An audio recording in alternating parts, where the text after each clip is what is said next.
দেখো তো এই মাছটা তোমরা কারা কারা চেনো? মাছটার নাম হচ্ছে কাজুলি বা বাঁশপাতা। তো তোমরা যদি কেউ জেনে থাকো বা চিনে থাকো আমাকে কিন্তু অবশ্যই কমেন্ট করে জানিও। তো সেদিনকারে বাজার করতে গিয়ে আমার চোখ কাড়লো এই মাছের সুন্দর ব্লকটি দেখে, আমার ভীষণ পছন্দ হয়েছিল। তার জন্য কিন্তু আমি বাঁশপাতা মাছের একটা ব্লক তুলে এনেছিলাম। আর আজকে সেটাকে ডিফ্রস্ট করে ওই যেরকমটা তোমরা দেখতে পেলে সুন্দর করে কিন্তু ক্লিন করে নিয়েছি। আর ক্লিন করার সময় দু একটার মাথাও কিন্তু বাদ চলে গিয়েছে আমার হাত থেকে। আর এখন সুন্দর করে নুন হলুদ মাখিয়ে তো মাছটা আজকে যে প্রসেসে রান্না করব, তো তার জন্য একটু আলু কেটে নিয়েছি। আর আলুগুলো দেখো তোমাদের সাথে আমি দেখাচ্ছি, ঠিক আমরা আলু ভাজার আলু যেরমভাবে কাটি অতটা সরু না, একটু মোটা করে নিয়েছি। তার সাথে নিয়েছিলাম একটা মিডিয়াম সাইজের গোটা পেঁয়াজ, 2-3টে চেরা কাঁচা লঙ্কা, আর ছিল হাফ টমেটো কুচি। তো চলো আমি কিভাবে রান্না করি আজকে সেটাই তোমাদের সাথে শেয়ার করব। তো এখন প্যান তো বসিয়ে দিয়েছি, আজকে কড়াইতে করছি রান্নাটা। তো তার মধ্যে এখন দিয়ে দিলাম তেল। তো আমি আজকে খুব একটা তেল দেব না, যতটা আর কি প্রয়োজন অল্প তেলেই কিন্তু করার চেষ্টা করব। আর এখন একে একে কিন্তু প্রত্যেকটি মাছ খুব সুন্দর করে ভেজে নেব। আর যদিও বা বন্ধুরা এই মাছগুলো কিন্তু ভীষণ নরম।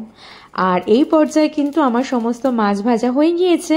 এখন ওই তেলেই দিয়ে দিলাম একটু ওই যে কালো জিরে, আর তার সাথে একে একে এখন ওই যে ঝিরিঝিরি করে রাখা আলু, পেঁয়াজ, ক্যাপসিকাম এগুলো দিয়ে কিন্তু নাড়াচাড়া করব।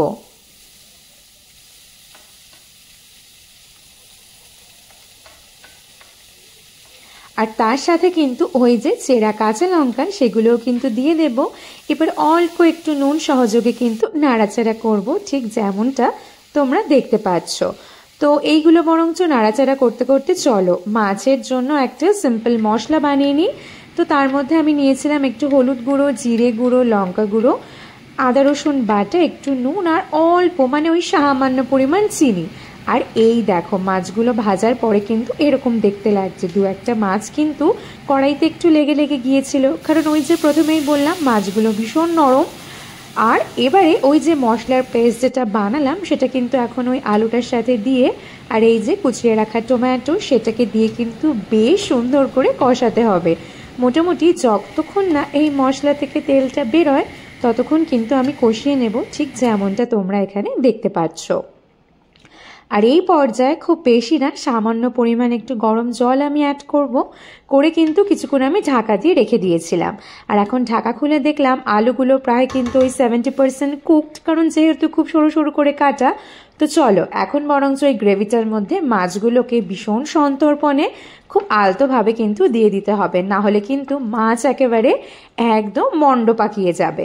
তো দিয়ে বেশি আর কিন্তু নাড়াঘাটা করা যাবে না, কিছুক্ষণ একটু ফুটিয়ে আমি কিন্তু এই পর্যায়ে ঠিক যেমনটা তোমরা দেখতে পাচ্ছ গ্যাস কিন্তু বন্ধ করে ফেলেছি। আর দেখো খুব একটা বেশি গ্রেভিও কিন্তু নেই।